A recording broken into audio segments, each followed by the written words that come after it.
दोस्तों आप सभी का बहुत बहुत स्वागत है आपके अपने चैनल डॉक्टर विवेक एकेडमी पर। मैं हूं आपका अपना एजुकेटर, आपका अपना दोस्त डॉक्टर विवेक। दोस्तों जैसा कि मैंने आपसे पिछले एक हफ्ते से कह रहा था कि बस आप कुछ दिन का इंतजार कीजिए, उसके बाद आपको हर एक सिलेबस वाइज थियरी की क्लास, उनसे रिलेटेड एमसीक्यूज, प्रैक्टिस सेट सब कुछ मिलना स्टार्ट हो जाएंगे, क्योंकि हमने काफी कुछ आपके लिए नोट्स सब प्रिपेयर कर लिया है। तो आपके इंतजार की घड़ियां समाप्त हो चुकी हैं और आज हम most important topic law of variable proportions आपसे डिस्कस करेंगे, जिसमें पहले हमारे पास थ्योरी की क्लास होगी, जिससे आपको एक एक करके बहुत ही डिटेल में बताऊंगा, और उसके बाद उन्हीं पर बेस 25 एमसीक्यूज हम आपके साथ करेंगे। तो जितनी अच्छी आपकी थ्योरी होगी उतना अच्छा आपका एमसीक्यूज सॉल्व करने का तरीका होगा। तो अब बिना देर किए हुए हम अपनी क्लास को स्टार्ट करते हैं। और हाँ दोस्तों, अगर आप चैनल पर नए हैं और आपको पीडीएफ की जरूरत है तो आप टेलीग्राम चैनल पर ज्वाइन कर लें। लिंक जो है डिस्क्रिप्शन बॉक्स में दिया है, चैनल पर दिया है। आप टेलीग्राम ग्रुप को ज्वाइन करिए और वहां पर आपको हर एक क्लास का पीडीएफ आपको मिल जाएगा, और पीडीएफ और क्लास दोनों पूरी तरीके से फ्री है। तो अब हम अपनी क्लास को स्टार्ट करते हैं।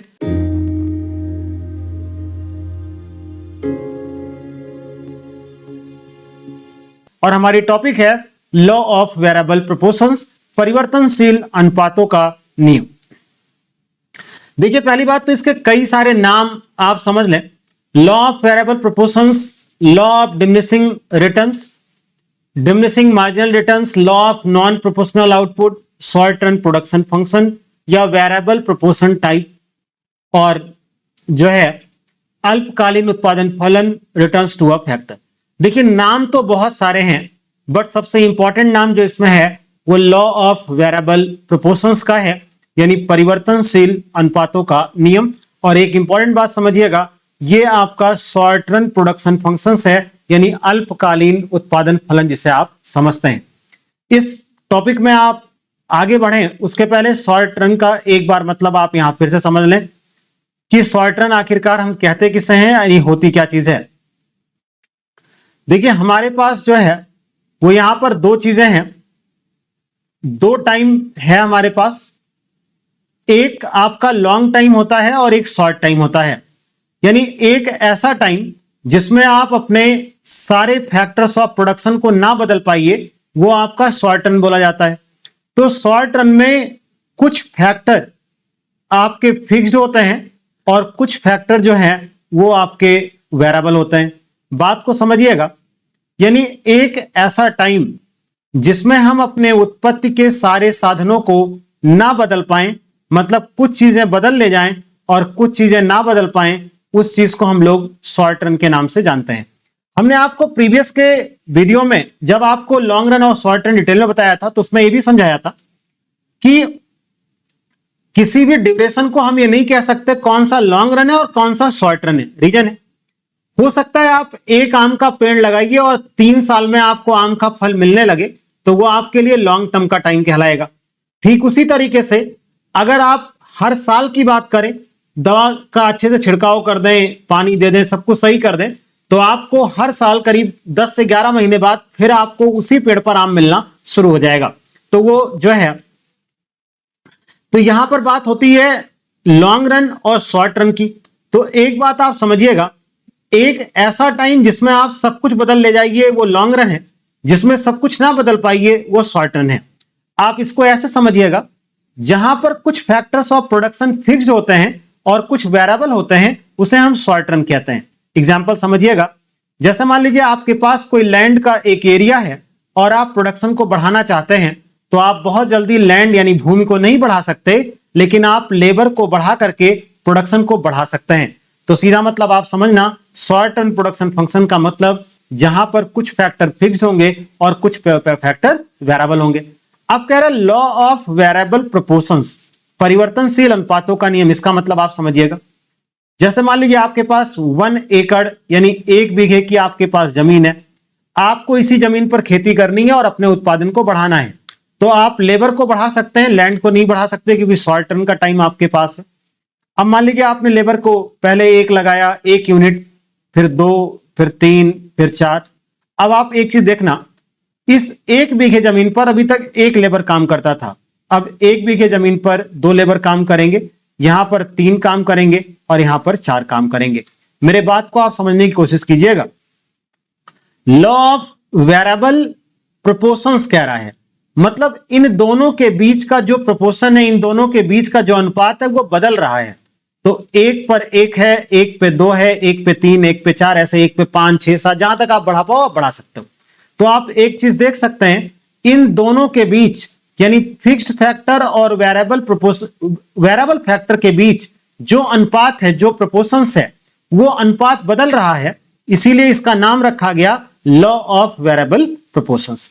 तो आपको इतना समझ में आना चाहिए कि लॉ ऑफ वेरिएबल प्रोपोर्शंस नाम क्यों रखा गया, क्योंकि ये शॉर्ट रन में कुछ चीजें फिक्स्ड होती हैं और कुछ चीजें वेरिएबल होती हैं। हम फिक्स्ड को फिक्स्ड ही रखेंगे क्योंकि हम उसे नहीं बदल सकते, और वेरिएबल को हम बढ़ाने का काम करेंगे। तो फिक्स्ड और वेरिएबल के बीच का जो अनुपात है, जो प्रोपोर्शन है, वो बदलता रहेगा, इसीलिए इस थ्योरी का नाम रखा गया लॉ ऑफ वेरिएबल प्रोपोर्शंस। अब इनके बदलने से जो आउटपुट होगी, ध्यान से आप सुनिएगा, एक ही स्लाइड में सब कुछ सिखा दूंगा, बट डिटेल पढ़ना है वो चीज ठीक है, लेकिन इसमें ही आप पूरी बेसिक्स आपकी एकदम क्लियर हो जाएगी, कहीं आपको कुछ अलग से पढ़ने की जरूरत ही नहीं पड़ेगी। इसका इंपैक्ट आउटपुट पर पड़ेगा। स्टार्टिंग में अभी तक क्या था कि लैंड का यानी इस भूमि का, इस जमीन का जिस पर आप खेती कर रहे थे, उसका आप अच्छे से यूटिलाइजेशन नहीं कर पा रहे थे। तो आप लेबर बढ़ाते जाएंगे तो यूटिलाइजेशन अच्छा होता जाएगा, यानी उस जमीन का आप अच्छा उपयोग कर पाएंगे। तो ऐसी स्थिति में जो आउटपुट होगा वो पहले आपका बढ़ता हुआ नजर आपको आएगा, और फिर उसके बाद एक स्थिति ऐसी आएगी कि जब आप लेबर पे लेबर बढ़ाते जाएंगे तो आप खुद सोचिएगा, जमीन की अपनी एक क्षमता है, और अगर आप एक्सेस लेबर लगा देंगे तो प्रोडक्शन बढ़ने के बजाय आपका प्रोडक्शन क्या हो जाएगा, घटने लगेगा। कहने का मतलब है, जैसा मान लीजिए एक रूम है और उसमें आप 2 लोग रहते हैं तो आराम से रहेंगे, 3-4 हो गए तो भी चलिए, रूम बड़ा था तो आप नीचे ऊपर बिछा करके कहीं एडजस्ट कर लिए। अब पता लगा उसी रूम में आप 100 लोगों को भर दीजिए तो पता लगेगा जो लोग अच्छे से पहले सो भी रहते वो भी नहीं सो पाएंगे। यानी कहने का मतलब यह है, वही चीज इस पर अप्लाई होता है। आपका एक जमीन के प्रोड्यूस यानी वो कितना सामान बनाएगा उसकी एक क्षमता है, लेकिन आप लेबर पे लेबर बढ़ा रहे हैं कि प्रोडक्शन बढ़ जाएगा, तो स्थिति एक टाइम पर ऐसी आएगी कि प्रोडक्शन बढ़ने के बजाय घटने लगेगा। तो इनके प्रोपोर्शंस के बदलने से आउटपुट पर क्या असर पड़ेगा, इसी चीज को डिस्कस करना है लॉ ऑफ वेरिएबल प्रोपोर्शंस पर। अब इसके लिए जो इंपॉर्टेंट टॉपिक है वो कि किसने इसको प्रोपाउंड किया, किसने डेवलप किया, किसका मॉडर्न व्यू है, ये आपको समझना है। देखिए, कभी भी अगर प्रोपाउंडेड की बात आएगी तो आप नाम याद रखेंगे टर्गॉट का, ये नाम इंपॉर्टेंट है आपके लिए। मतलब इन दोनों के बीच के बदलने से आउटपुट पर क्या असर पड़ेगा, इसको सबसे पहली बार टर्गॉट ने बताया था। अब रही बात इसको डेवलप किसने किया, थोड़ा आगे चल करके, वो डेविड रिगार्डो ने किया जब इन्होंने अपने लगान का सिद्धांत दिया था। लेकिन इसका मॉडर्न व्यू अगर आप बात करें तो इसको देने का काम फिर वही जाना पहचाना और पुराना नाम एल्फ्रेड मार्शल का आता है, जो ब्रिटेन के रहने वाले थे। तो इतनी चीज आपको पता है कि इस थियरी को देने का काम टर्गॉट ने किया था, लेकिन इसके मॉडर्न व्यू को देने का काम एल्फ्रेड मार्शल ने किया था। अगर प्रोपाउंडेड की बात करेंगे तो टर्गॉट ही आएंगे। तो आपको मैं उम्मीद कर सकता हूं कि इतनी बात तो समझ में आ चुकी कि आज की मेरी टॉपिक शॉर्ट रन की है, जहां पर कुछ फैक्टर्स फिक्स्ड हैं और कुछ वेरिएबल है। फिक्स्ड और वेरिएबल इन दोनों के बीच जब रिश्ते बदलेंगे तो उसका आउटपुट पर क्या असर पड़ेगा, इसी को हम लोगों को इस थ्योरी में बहुत अच्छे से पढ़ना है। अब अगर इस टॉपिक की बात करें तो फिर वही चीज देखिएगा, statement of law of variable proportion, परिवर्तनशील अनुपातों का नियम का कथन क्या है। आपको बहुत आसान तरीके से बता दूं, आप बिना कुछ किए आप इसकी थ्योरी कहीं अगर रिटन में पेपर है तो आप लिख भी सकते हैं। जो आपके पास फिक्स्ड फैक्टर है उसको आप फिक्स्ड रखिए और जो वेरिएबल फैक्टर है उसको आप बढ़ाते जाइए। तो इससे आपको 3 बातें पता लगेंगी। 3 बातें क्या क्या, जो आपका मार्जिनल प्रोडक्ट है वो पहले बढ़ेगा और फिर उसके बाद घटना स्टार्ट होगा और फिर उसके बाद वो नेगेटिव में चला जाएगा। यानी कहने का मतलब यह है कि फिक्स्ड फैक्टर और वेरिएबल फैक्टर जब इन दोनों के कॉम्बिनेशंस को हम यूज करेंगे तो पहले हमारा मार्जिनल प्रोडक्ट बढ़ेगा, फिर घटेगा, फिर वो निगेटिव में चला जाएगा। यानी पहले बढ़ेगा, फिर घटेगा और फिर वो निगेटिव में चला जाएगा। इसी स्टेटमेंट को हम लॉ ऑफ वेरिएबल प्रोपोर्शंस यानी परिवर्तनशील अनुपातों के नियम से हम जानते हैं। इसको आप ऐसे भी कह सकते हैं, मार्जिनल प्रोडक्ट के बजाय अगर आप टोटल प्रोडक्ट से कहते हैं तो आप ये कह सकते हैं कि टोटल प्रोडक्ट जो है वो पहले आपका इंक्रीज करेगा, फिर वो आपका डिक्रीज करेगा। तो जो ये कंडीशन है उसी को लॉ ऑफ वेरिएबल प्रोपोर्शंस कहते हैं। ये थ्योरी कहती है कि कुछ फैक्टर फिक्स्ड है और कुछ फैक्टर वेरिएबल है। हो सकता है आपको किताबों में मिला हो कि एक फिक्स्ड है एक वेरिएबल है, ऐसा मैं कुछ नहीं कहता, ना ऐसा सही है। इसका सीधा सा मतलब यह है कि कुछ फैक्टर का फिक्स होना और कुछ फैक्टर का वेरिएबल होना, बस इतनी बात है। यानी फैक्टर्स को दो बार में आपको बांटना है। अब इसके एजम्पशंस की अगर आप बात करें तो देखिए, पहली बात एजम्पशंस देखो आपको याद रखना ही होगा। उसका रीजन है कि अब जो पेपर बन रहे हैं उन पेपर में एजम्पशंस के कई पॉइंट्स आपको दे देंगे और पूछेगा इसमें से कौन सा नहीं है। तो पहली बात तो ये कि इसकी जो शॉर्ट रन में एप्लीकेबिलिटी है, मतलब ये थियरी आपकी शॉर्ट रन में डील करेगी। यहां पर हम लोग ये एज्यूम करते हैं, मतलब ऐसा होता नहीं, लेकिन इस चीज को हम लोग एज्यूम्ड कर लिए कि जो टेक्नोलॉजी है वो आपकी कांस्टेंट है। इसका मतलब यह कि मशीन के उत्पादन करने की क्षमता में कोई परिवर्तन नहीं होता है। होमोजीनियस वेरिएबल यूनिट्स समरूप परिवर्ती इकाइयां, इसका मतलब आप समझिएगा, यानी जैसे आपने लेबर को 1 से 2 किया तो आप ये समझना कि जितना कैपेबल पहला वाला लेबर था उतना ही कैपेबल दूसरा वाला लेबर है, उतना ही कैपेबल तीसरा वाला, उतना ही चौथा वाला।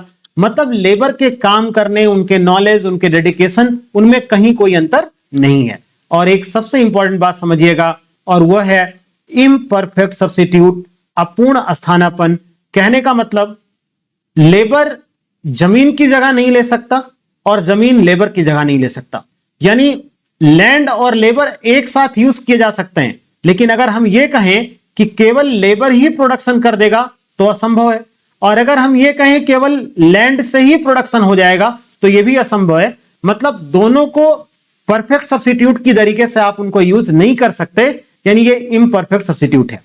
फिर कह रहा है फैक्टर प्रोपोर्शंस कैन चेंज। अभी आपको पहली स्लाइड में बताया कि जैसे ये आपका 1 1 1 है, ये 1 2 3 आप देख सकते हैं जो फैक्टर का प्रोपोर्शंस है वो बदल रहा है। तो ये आपको इसके एजम्पशंस याद रखने होंगे।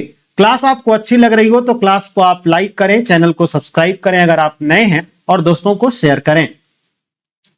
अब इस चीज को पूरे इस चार्ट से आप समझिएगा, आपको बहुत अच्छा समझ में आने वाला है।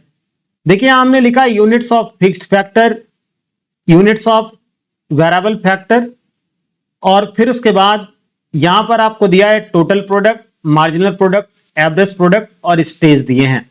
अब आप एक एक पॉइंट सुनिएगा और मैं आपसे ये जरूर कहूंगा कि क्लास ओवर होने के बाद आप खुद एक पेन और कॉपी लेकर के इस चार्ट को किसी और नंबर से आप अपने मन से भरिएगा तो आपका कॉन्सेप्ट और अच्छे से क्लियर होगा। इसको फिलहाल मैंने अपने जिस अकॉर्डिंग फिल किया वो मैं आपको बता रहा हूं।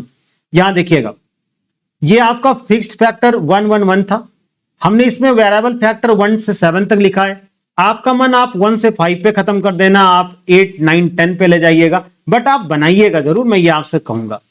अब आप सबसे पहला काम तो मार्जिनल प्रोडक्ट को आप फिल करिए। सबसे सही तरीका आपका यही है अगर आपको बहुत अच्छा सीखना है। हमने यही लिखा, पहले ये 1 फिर 2 फिर 3, यानी पहले ये इंक्रीज हुआ 1 से, फिर 2 से, फिर 3 से। उसके बाद हमें चूंकि तीनों स्टेज दिखाने हैं तो यहां तक मैं इंक्रीजिंग दिखाया, फिर इसके बाद यहां से डिक्रीज कर दिया और फिर हम निगेटिव में आ गए। अब काम यह करना है आपको, ये निगेटिव यानी -1 है। हमने जैसे 1 2 3 फिर 3 2 1 0 -1 लिखा। आप इस पे कोई भी नंबर अपने मन से लिखिएगा, बस इतना ध्यान रखिएगा, पहले आप इंक्रीज करिएगा, फिर आप डिक्रीज करिएगा, फिर आप निगेटिव में जाइएगा, क्योंकि इसके मॉडर्न व्यू के अकॉर्डिंग 3 स्टेज हैं। पहले वो इंक्रीज करेगा, फिर डिक्रीज करेगा, फिर निगेटिव होगा। जो पुराने व्यू थे उसमें पहले इंक्रीज करता था, फिर कांस्टेंट होता था, फिर डिक्रीज करता था, लेकिन जब से मॉडर्न व्यू आ गया तब से क्या किया गया, इंक्रीज करेगा, फिर डिक्रीज करेगा और फिर नेगेटिव में आएगा।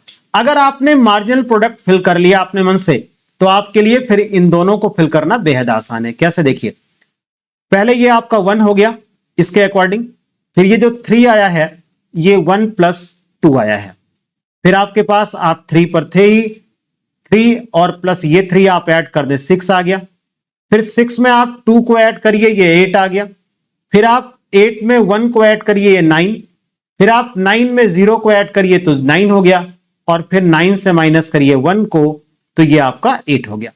तो इस तरीके से टोटल प्रोडक्ट जो हमने किया है ये मार्जिनल प्रोडक्ट का सम करके किया है। यानी अगर आप टोटल प्रोडक्ट की बात करें तो जो टोटल प्रोडक्ट हम लोग काउंट करते हैं वो सिग्मा मार्जिनल प्रोडक्ट और टोटल प्रोडक्ट मार्जिनल एवरेज क्या होता है, जो प्रीवियस की हमारी क्लास है थियरी की, उसमें इन सब के बारे में डिटेल में बताए हूं। अगर आपका मन हो तो आप एक बार देख सकते हैं। फिर रही बात एवरेज प्रोडक्ट की, तो एवरेज प्रोडक्ट निकालने का तरीका है total product upon variable factor. तो हमने एक एक करके किया, यहां पे देखिएगा 1 डिवाइडेड बाई 1 तो ये 1 आएगा, फिर उसके बाद 3 डिवाइड बाई 2 1.5 आएगा, 6 डिवाइड बाई 3 तो ये 2 आएगा, यहां पर 8 डिवाइड बाई 4 तो आपका 2 आया, और फिर उसके बाद 9 डिवाइड बाई 5 तो 1.8 आया, फिर 9 डिवाइड बाई 6 तो 1.5 और लास्ट में 8 डिवाइड बाई 7 तो 1.14। अब आप समझना, इसमें हमने इसे 3 स्टेजेस में बांटे हैं। अब एक चीज आपको मैं बहुत कंफर्म बता दूं, क्योंकि कई सारी बुक्स में कई सारे तरीके से आपको मिलेंगे और कंफ्यूजन क्रिएट हो सकता है, बट बहुत सही से समझिएगा जिससे कि आप अच्छा समझ जाएंगे।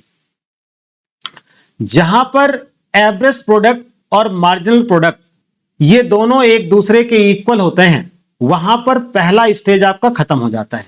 या आप ऐसे कहिएगा, जहां पर एवरेज प्रोडक्ट अपने मैक्सिमम पर होता है वहां पर फर्स्ट स्टेज खत्म हो जाता है। या ऐसा कहिए अगर ग्राफिकली, जहां पर मार्जिनल प्रोडक्ट एवरेज प्रोडक्ट को कट करती है टॉप से, वहां पर ये चीजें फर्स्ट स्टेज खत्म होता है। तो इस तरीके से 4 नंबर तक अगर आप आएंगे 1 2 3 4, यहां देखिएगा 1 2 3 4 ये आपका पहला स्टेज खत्म हुआ। उसके बाद फिर आसान है, दूसरा स्टेज वहां पर खत्म होता है जहां पर ये मार्जिनल प्रोडक्ट आपका 0 आ जाएगा। तो जहां पर मार्जिनल प्रोडक्ट 0 आएगा वो दूसरा स्टेज खत्म होगा, और तीसरा जब वो नेगेटिव में है तो ये तीसरा। मतलब ये 3 स्टेज है। पहले स्टेज में टोटल प्रोडक्ट इंक्रीज करेगा, इंक्रीजिंग रेट और डिक्रीजिंग। अभी नेक्स्ट स्लाइड पे आप देखिएगा। अब यहां पर एक पॉइंट और दिया है, पॉइंट ऑफ इन्फ्लेक्शन यानी मोड़ का बिंदु। इस चीज को आप समझिएगा, लेकिन इस जो मैंने चार्ट बनाया है मैं एक बार कहूंगा कि आप जरूर बनाइए तो आपको फिर अच्छा समझ में आएगा। अब आप यहां पर देखें इस पूरे फिगर को, हमने यहां पर जो नंबर्स पीछे बनाए हैं उस नंबर्स के थ्रू ही हमने बनाया है। अब यहां पर 0 से 7 तक के मेरे पास फैक्टर वेरिएबल के थे, वो नंबर लिख दिया। टोटल प्रोडक्ट, एवरेज और मार्जिनल मैंने नोट कर दिया। फिर मैंने एक एक करके पॉइंट से आपको समझाने की कोशिश की है। उसका कारण सिर्फ इतना है कि आपको यह ना लगे कि बिना नंबर्स के ऐसे ही बना दिया गया। मैंने सारा कुछ नंबर से बनाया है और आप देख सकते हैं ये हैंडमेड है। अब यहां पर बात आती है पॉइंट ऑफ इन्फ्लेक्शन, हिंदी में कहते हैं नति परिवर्तन बिंदु। और इसको हिंदी वाले और ध्यान दीजिएगा, पॉइंट ऑफ इन्फ्लेक्शन का जो मतलब होता है वो आपका होता है मोड़ का बिंदु, यानी जहां पर ये टर्न करेगा। मतलब क्या है, अब ये है कौन सा पॉइंट, ये याद रखना है, जहां पर मार्जिनल प्रोडक्ट अपने मैक्सिमम पर होती है। यहां देखिए लिखा है when marginal product stops increasing, when marginal product stops increasing, जब सीमांत उत्पाद का बढ़ना रुक जाता है। एंड इसी चीज को इस लैंग्वेज में भी कह सकते हैं, total products ends for increasing at increasing rate, और कुल उत्पाद की बढ़ती हुई दर समाप्त हो जाती है। तो आसान तरीका सुनिएगा, जो मार्जिनल प्रोडक्ट है वो रुक जाएगा इंक्रीज करना। अब मैं आपको फिर बैक पर ले चलता हूं, यहां देखिएगा इस पॉइंट पर आप मार्जिनल प्रोडक्ट पहले 1 से बढ़ा, फिर 2 से और फिर 3 से, यानी 1, 2 और 3 से ये चीजें आपकी बढ़ी हैं, और फिर उसके बाद 3 के बाद ये 2 यानी घटना स्टार्ट कर देगा।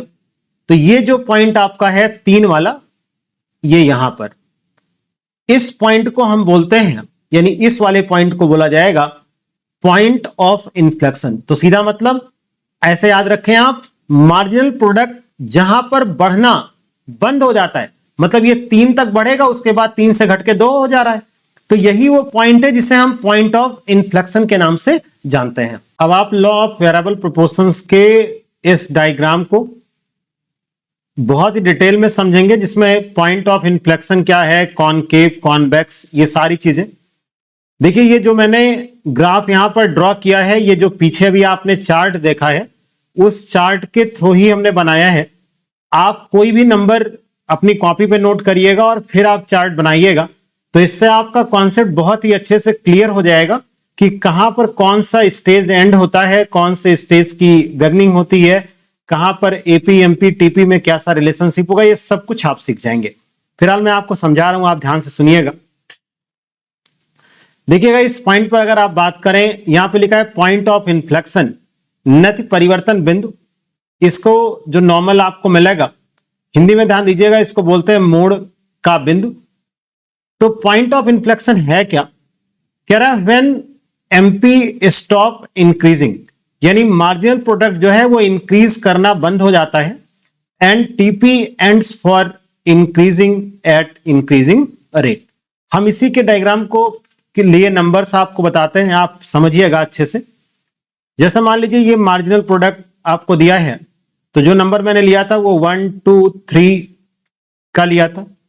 अब अगर हम बात करें टोटल प्रोडक्ट की, तो आप देखिएगा 1 तो ऐसे ही हो जाएगा, 2 और 1 3, और 3 + 3 ये 6। इसको हम लोग ऐसे ऐसे करके ऐड करते हैं इस पर। अब इसके बाद फिर हमने 3 के बाद 2, 1 और 0 लिया था। अब आप देखना 6 में आप 2 ऐड करेंगे तो ये 8 आएगा, 8 में 1 आप ऐड करेंगे तो ये 9 आएगा, 9 में 0 आप ऐड करेंगे तो फिर ये आपका 9 होगा। अब आपको जो चीज इसमें समझनी है या जो चीज आपको इसमें सीखनी है वो आप समझें।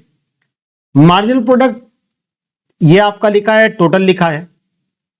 टोटल प्रोडक्ट पहले 1 से बढ़ा, फिर आपका 1 से 3 हुआ, यानी ये 2 से बढ़ा, फिर 3 से 6 हुआ, यानी ये 3 से बढ़ा। अब देखिए टॉपिक कह क्या रहा है। अब 6 से अगर 8 की बात करें तो 6 से 8 में जो बढ़ रहा है वो 2 से बढ़ रहा है। अब आप ध्यान से सुनना, पहले 1 से, फिर 2 से, फिर 3 से, ये बढ़ती हुई दर से बढ़ रहा है। फिर अब बढ़ तो रहा है लेकिन 2 से यानी उससे कम हो गया। तो यही जो पॉइंट है इसी को बोलते हैं point of inflection when TP stops increasing. मतलब इस क्वेश्चन के अकॉर्डिंग 1, 2, 3 यानी 3 यूनिट तक जो है वो आपका जो तीसरा यूनिट है वहां पर पॉइंट ऑफ इन्फ्लेक्शन है, यानी मोड़ का बिंदु है। रीजन एक दूसरा ये भी है, TP ends for increasing at increasing rate. TP जो बढ़ रही है वो इंक्रीजिंग रेट से बढ़ रही थी यहां तक, अब बढ़ तो रही है लेकिन वो डिक्रीजिंग रेट से, मतलब 6 से 8 इन 2 ही बढ़ी। 8 से 9 की बात करें तो वो 1 बढ़ी है, और 9 से 9 की बात करें तो 0, यानी कुछ भी नहीं बढ़ा हुआ आपका। तो अब इसी चीज को इस पॉइंट पर देखें, 1 पर ये 1 है, 2 पर ये 2 है, 3 पर ये 3 है आपका। अब ये जो कर्व आपको दिखाई पड़ रहा है, ध्यान से सुनना आप, ये जो कर्व आप देख रहे हैं मार्जिनल प्रोडक्ट का ए वाला पॉइंट, इस ए पॉइंट को ही बोला जाएगा पॉइंट ऑफ इन्फ्लेक्शन, क्योंकि यहां तक मार्जिनल प्रोडक्ट इंक्रीज हो रही है। अब पॉइंट ऑफ इन्फ्लेक्शन के पहले तक ध्यान से सुनिएगा, मैं नहीं कह रहा कि आपने पहले नहीं पढ़ा होगा, बट बहुत कुछ आपको आज नया सीखने को मिलेगा। पॉइंट ऑफ इन्फ्लेक्शन के पॉइंट तक जो आपका टोटल प्रोडक्ट है वो आपका कॉन्वेक्स है, ये याद रखिएगा। पेपर अगर स्टैंडर्ड बनता है तो ऐसे छोटे क्वेश्चंस बनेंगे। और इस पॉइंट के बाद जहां तक एमपी आपकी 0 नहीं होती, यानी कहने का मतलब एमपी डिक्लाइन करती जा रही है, फिर आपका जो टोटल प्रोडक्ट है वो इंक्रीज तो हो रहा है बट डिक्रीजिंग रेट से, तो वहां पर ये आपका टीपी जो है वो कॉनकेव है। तो इसको आप ऐसा समझिएगा, टोटल प्रोडक्ट कर्व एक ही कर्व में हमें दो चीज मिलती है, एक कॉन्वेक्स मिलता है और एक कॉनकेव आपको मिलता है। अब रही बात कहां पर हम कैसे इन स्टेज का बंटवारा करेंगे, बहुत आसान लैंग्वेज में आप सुन लें कि जहां पर अगर आप इस साइड देखें तो आप इस पे ऐसे भी देख सकते हैं, जहां पर एपी और एमपी बराबर हैं वहां पर पहला स्टेज खत्म होगा, जहां पर एमपी आपका 0 होगा वहां पर सेकंड स्टेज खत्म होगा, या ऐसे कह लें जहां पे एमपी नेगेटिव होगी वहां से थर्ड स्टार्ट होगा। तो थर्ड स्टार्ट होगा तो इसका मतलब क्या हो गया कि जो है सेकंड वहां पर खत्म हो रहा है। तो इस तरीके से ये 3 स्टेज आपके पास होते हैं। पॉइंट ऑफ इन्फ्लेक्शन ये आपके लिए बेहद इंपॉर्टेंट है। एक प्रोड्यूसर सेकंड स्टेज पर काम करना चाहेगा, उसका कारण सुनिए। सेकंड के बाद थर्ड स्टेज पे एमपी आपका निगेटिव होता जा रहा है और टीपी आपकी डिक्लाइन होती जा रही है। एक प्रोड्यूसर मैक्सिमम प्रोडक्शन करना चाहेगा, ना कि अपने प्रोडक्शन को घटाना चाहेगा, तो वो सेकंड स्टेज पर काम करेगा, यानी ये फर्स्ट, सेकंड और थर्ड स्टेज। कुछ चीज आप इस पे और सीख लें ऐसे। एवरेज प्रोडक्ट कर्व जो है, यानी ये आप देख रहे हैं ना एवरेज प्रोडक्ट कर्व जो कभी निगेटिव नहीं होता, इस कर्व को काटने का काम मार्जिनल प्रोडक्ट कर्व करेगी और ये इसके एकदम टॉप से काटेगी, यानी इसके टॉप पर काटेगी। मतलब जहां पर ये टॉप पर है, यानी जहां ये मैक्सिमम है आप कह लो, मतलब ये कट कहां पर होगा, जहां पर कट होता है वहां दो इक्वल होते हैं, यानी एपी इक्वल एमपी, और कर्व जो है वो एमपी कर्व कट कर रही है किसको, एपी कर्व को आप देख सकते हैं। और एक चीज और समझिएगा, यहां पर जो ये कर्व सारे बन रहे हैं ये इन्वर्टेड यू शेप्ड के बन रहे हैं। इसको मतलब आप ऐसे कह सकते हैं उल्टा यू आकार का ये सारा शेप बनेगा। Production curve inverted U shaped यानी उल्टा यू आकार के बनते हैं। आप देख सकते हैं ये अगर बात करें तो ये उल्टा यू है, ये भी बात करें तो उल्टा यू। अब ये ना कहिएगा कि इंग्लिश में तो यू बिल्कुल ऐसा ही होता है, यहां पर बिल्कुल सेम आपको यू नहीं मिलेगा, मतलब लाइक यू आपको देखने को मिलेगा। तो इस तरीके से पॉइंट ऑफ इन्फ्लेक्शन आपको समझ में आना चाहिए, बहुत आसान है। जहां पर एमपी बंद हो जाएगी इंक्रीज करना, यानी टीपी जो है वो बंद हो जाएगा इंक्रीज करना इंक्रीजिंग रेट से। टीपी बढ़ेगा इसके बाद लेकिन डिक्रीजिंग रेट से बढ़ेगा। तो इस तरीके से ये 3 स्टेज और ये उनके कर्व हो गए। अब टीपी कॉन्वेक्स और टीपी कॉनकेव क्या है, वही लाइन में यहां पे लिखा है। टीपी इंक्रीज करेगी इंक्रीजिंग रेट से और टीपी डिक्रीज करेगी इंक्रीज करेगी डिक्रीजिंग रेट से। हिंदी और इंग्लिश दोनों में दिया है। 3 स्टेज इसमें हम लोगों को देखने को मिलते हैं, जिसमें एक आपका लॉ ऑफ इंक्रीजिंग रिटर्न्स है और दूसरा जो है law stage of diminishing returns और तीसरा स्टेज ऑफ नेगेटिव रिटर्न्स, यानी बढ़ता हुआ प्रतिफल, घटता हुआ प्रतिफल और ऋणात्मक प्रतिफल। मतलब यहां पर 3 स्टेजेस आपको मिलेंगे। इंक्रीजिंग रिटर्न्स का मतलब एमपी इंक्रीज करे, एमपी डिक्रीज करे और एमपी नेगेटिव में हो जाए, अगर नॉर्मल आप समझना चाहते हैं तो ये 3 स्टेज आपको इस पर देखने को मिलेंगे। तो देखिए यहां पर बात हो रही है कि एक प्रोड्यूसर किस स्टेज पर, यानी फर्स्ट, सेकंड, थर्ड, ये 3 स्टेज है, वो किस स्टेज पर प्रोडक्शन को करना चाहेगा और ये किसके बाद वो बंद कर देगा, दोनों बात है। देखिए एक प्रोड्यूसर तब तक प्रोडक्शन करना चाहता है जब तक कि उसको फायदा मिलता रहता है। यानी हम लोग अपने ऊपर अगर समझें तो हम लोग किसी भी दिन या कभी भी तब तक पढ़ते हैं जब तक हमें कुछ ना कुछ याद होता रहता है या हम कुछ ना कुछ समझते रहते हैं। लेकिन जब हमको लगता है कि यार अब ना कुछ समझ में आ रहा ना कुछ याद हो रहा है तो हम वही पढ़ाई करना बंद कर देते हैं उस समय। तो वही चीज यहां पर आप देखें, जब तक हमारा टोटल प्रोडक्ट बढ़ता रहे बढ़ता रहे बढ़ता रहे, अब वो अलग बात है कि कम रेट से बढ़े या ज्यादा रेट से बढ़े, ये मतलब नहीं है। हमारा टोटल प्रोडक्ट बढ़ रहा है तब तक हम प्रोडक्शन जारी रखेंगे। आपको पता है नेगेटिव प्रोडक्शन यानी टोटल प्रोडक्ट घटने लगता है किस स्टेज में, थर्ड स्टेज में। तो कोई भी प्रोड्यूसर थर्ड स्टेज में काम करना नहीं चाहेगा। और दूसरी चीज, वो अपने आप को फर्स्ट स्टेज पर रोकेगा भी नहीं। कारण यह है क्योंकि सेकंड स्टेज तक हमारा टोटल प्रोडक्शन जो होता है वो बढ़ता रहता है। और यही कारण है कि एक प्रोड्यूसर सेकंड स्टेज तक काम करेगा, क्योंकि सेकंड स्टेज तक काम करने में उसके टोटल प्रोडक्ट इंक्रीज होते हैं। वो अलग बात है कम ही इंक्रीज हो रहा है बट इंक्रीज तो हो रहा है, तो इसलिए वो सेकंड स्टेज पर काम करेगा, थर्ड स्टेज पर कभी भी काम नहीं करेगा। और फर्स्ट स्टेज पर इसलिए नहीं रुकेगा क्योंकि अभी दुनिया आगे भी है, मतलब अभी प्रॉफिट के चांस अभी उसके पास ज्यादा है। अब 3 स्टेज हो गए, तो उनके रीजंस आप सुन लें, 2 के समझने इसमें। एक आपका आता है इंक्रीजिंग रिटर्न्स क्यों हो रहा है, और एक आता है डिमिनिशिंग रिटर्न्स क्यों हो रहा है। बहुत आसान तरीका, इंक्रीज इन इफिशियंसी, मतलब जैसे ये लैंड का एरिया था, एक लेबर लगा था, वो इस पूरे को कैप्चर नहीं कर पा रहा था, पूरे पे अच्छे से काम नहीं कर पा रहा था, आपने 2 3 4 तक लेबर आपने बढ़ाए एक लिमिट तक का, तो हुआ क्या, जमीन की क्षमता का अच्छे से उपयोग होने लगा, तो हमारा जो टोटल प्रोडक्ट है वो आपका बढ़ने लगा। Better coordination between the factors, मतलब फिक्स्ड फैक्टर और वेरिएबल फैक्टर के बीच एक अच्छा संबंध हो गया, और अच्छे संबंधों से ही प्रोडक्शन इंक्रीज होता है, और अगर वो संबंध पुअर हो जाते हैं तो प्रोडक्शन डिक्रीज करने लगता है। और रही बात डिमिनिशिंग रिटर्न्स की, तो फिक्स्ड फैक्टर्स ऑफ प्रोडक्शन यानी जो लैंड है उसकी भी एक क्षमता है, अगर क्षमता से आप ज्यादा उस पर लेबर लगाएंगे तो प्रोडक्शन बढ़ने के बजाय घटने लगेगा। और वही चीज है poor coordination among the factors, तो फिक्स्ड और वेरिएबल फैक्टर के बीच जो संबंध है वो उतना अच्छा नहीं, जब तक अच्छा रहेगा इंक्रीजिंग रहेगा, जब अच्छा नहीं होगा वो डिमिनिशिंग में कन्वर्ट हो जाएगा। इम्परफेक्ट फैक्टर सब्स्टिट्यूबिलिटी, इसका मतलब हमने आपको पहले ही बताया, लैंड लेबर की जगह नहीं ले सकता, लेबर लैंड की जगह नहीं ले सकता। मतलब अगर आप लेबर को ही बढ़ा के सोचें कि प्रोडक्शन बढ़ जाए, तो एक क्षमता के बाद ऐसा होने वाला नहीं है। एक इंपॉर्टेंट टॉपिक इस चीज पर आप थियरी समझ लें, पेपर में पूछता है law of production, law of diminishing returns, या लॉ ऑफ, जो ये डिमिनिशिंग रिटर्न्स है ये किस पर अप्लाई होता है, तो ये ध्यान रखिएगा, in all fields of production. Paper में पूछेगा कि ये एग्रीकल्चर में लागू होता है केवल, ऐसा नहीं है। ऑल फील्ड्स ऑफ प्रोडक्शन, मतलब अगर कार की फैक्ट्री है तो वहां भी ये लागू होता है, मोबाइल की है तो वहां भी लागू होता है, एग्रीकल्चर आपका है तो वहां भी लागू होगा। मतलब जहां जहां प्रोडक्शन होगा वहां वहां law of diminishing returns follow होना ही है। और एक बात आपको पता है, लॉ ऑफ डिमिनिशिंग रिटर्न्स यानी ह्रासमान या घटते प्रतिफल के नियम, ये आपके शॉर्ट रन के लिए ही होते हैं, जहां पर कुछ फैक्टर फिक्स्ड है और कुछ फैक्टर वेरिएबल है।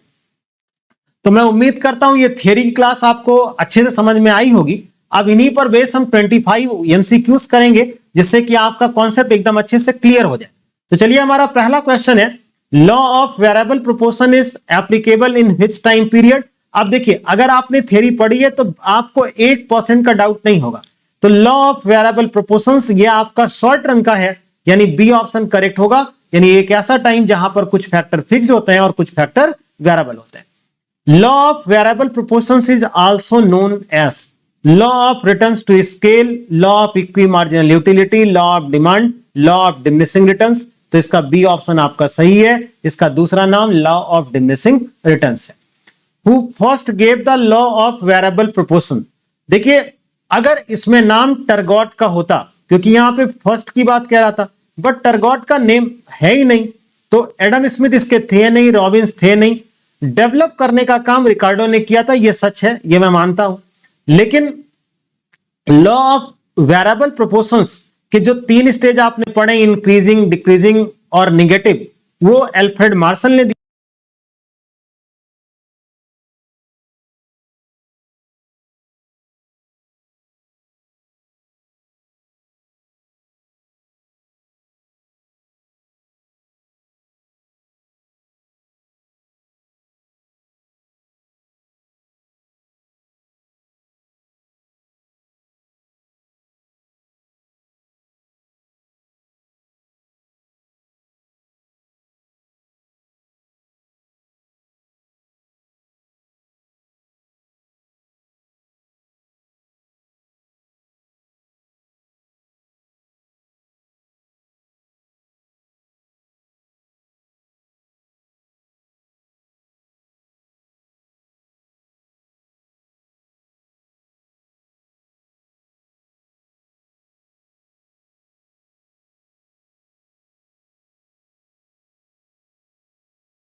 In when. कह रहा नेगेटिव रिटर्न कब आपका होगा, ये कह रहा MP is greater than AP, MP equal 0, but आपसे पूछा क्या है, निगेटिव। तो यहां देखिएगा एमपी लेस देन 0 ये लिखने का तरीका है, मतलब मार्जिनल प्रोडक्ट लेस देन 0। अब आप खुद बताओ लेस देन 0 का मतलब वो माइनस की ही तो बात कर रहा है, यानी सी ऑप्शन आपका करेक्ट होगा। कह रहा है फिर उसके बाद in second stage of production TP is, TP increase करता है इंक्रीजिंग रेट से, वो आपका फर्स्ट स्टेज है। टीपी इंक्रीज करेगा डिक्रीजिंग रेट से, वो आपका सेकेंड स्टेज होगा। कह रहा the rational stage of production, अभी आपको बताया एक अच्छा स्टेज प्रोडक्शन का सेकंड होता है, सबसे वर्स्ट यानी खराब स्टेज आपका थर्ड है, क्योंकि टोटल प्रोडक्शन घटने लगता है। पहले स्टेज पर हम रुकेंगे नहीं, क्योंकि अभी हमें आगे बढ़ने के लिए और चांस है।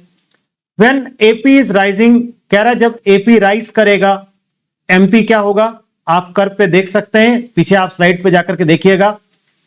एपी इस तरीके से राइज करेगा, एमपी भी इस तरीके से राइज करेगा, यानी ये आपका मार्जिनल प्रोडक्ट है, ये आपका एवरेज प्रोडक्ट है।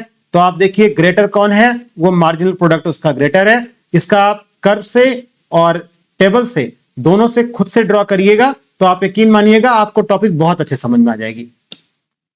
तो सी ऑप्शन करेक्ट है, ग्रेटर देन एपी।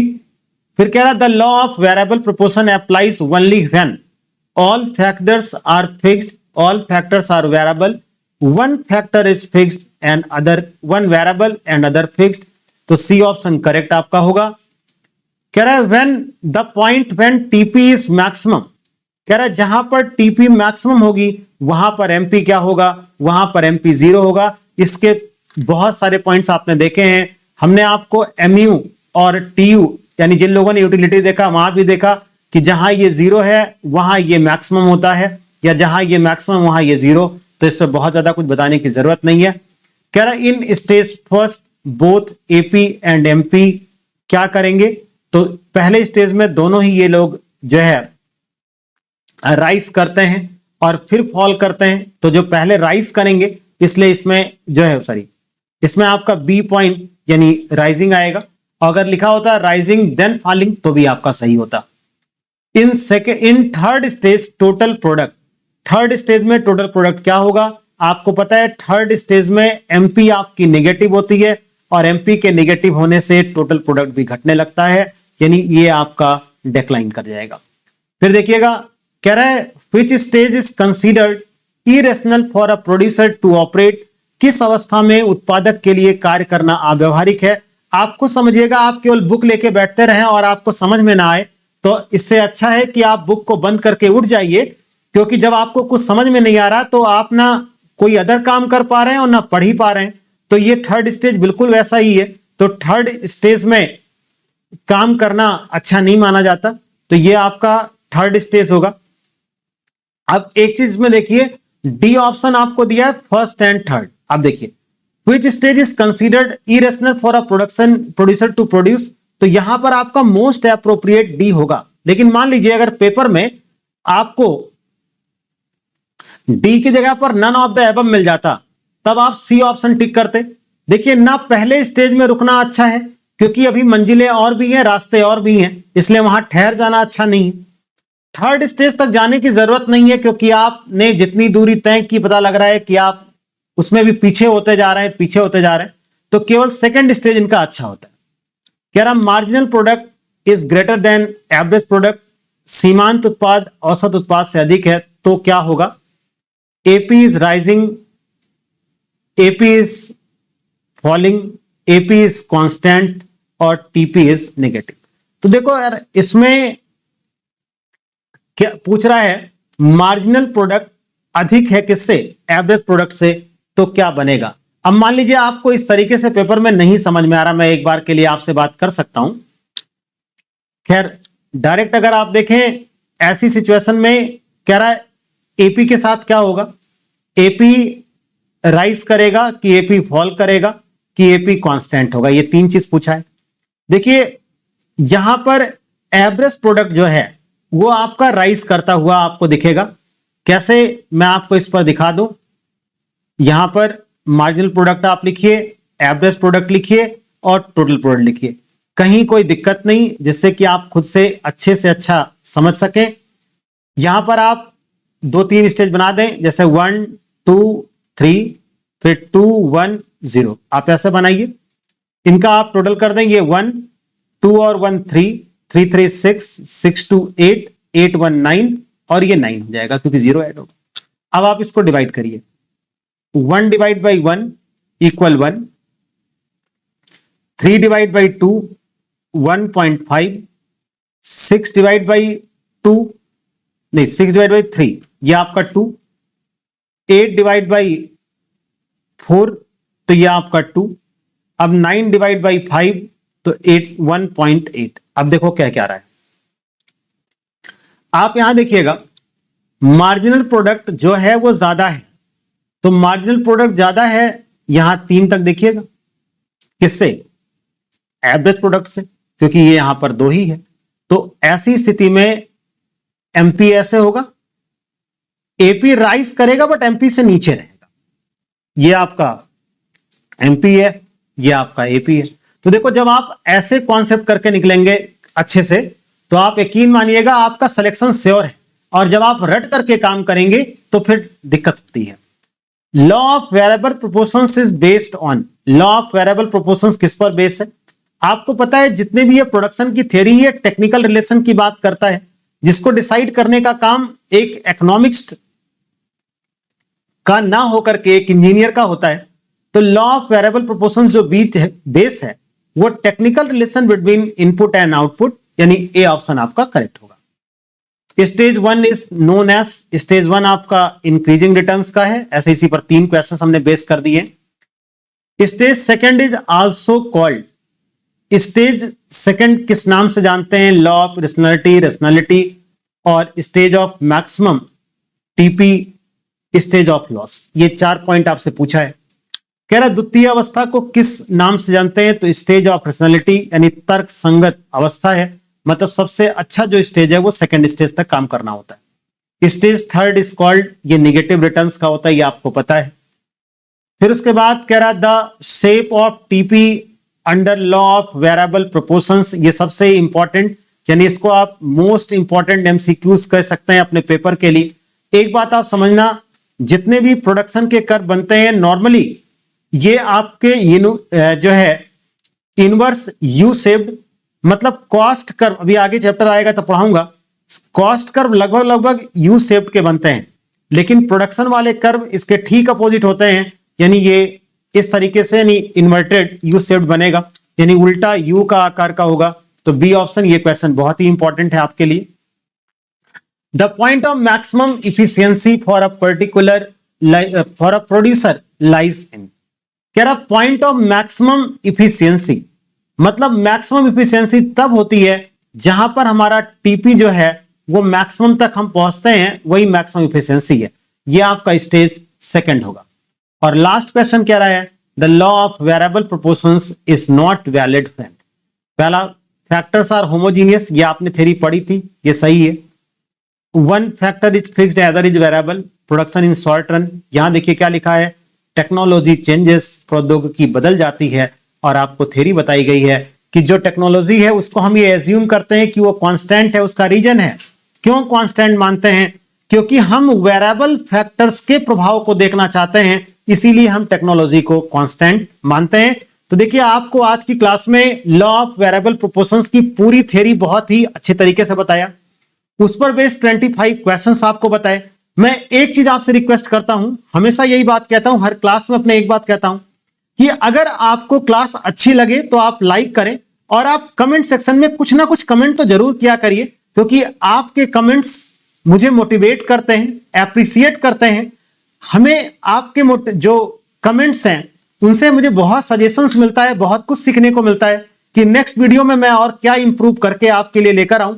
तो मैं ये उम्मीद करूंगा कि अगर क्लास आपको अच्छी लगी होगी तो आप लाइक करेंगे, चैनल पर नए हैं तो सब्सक्राइब करेंगे, क्लास को दोस्तों में शेयर करेंगे, ये सब काम आप करेंगे, और मैं आपके लिए नए नए क्लास लेकर आऊंगा जिससे कि आप परीक्षा में सफल हो सकें। तो मिलते हैं एक अगली क्लास में, तब तक के लिए आप सभी का बहुत बहुत धन्यवाद।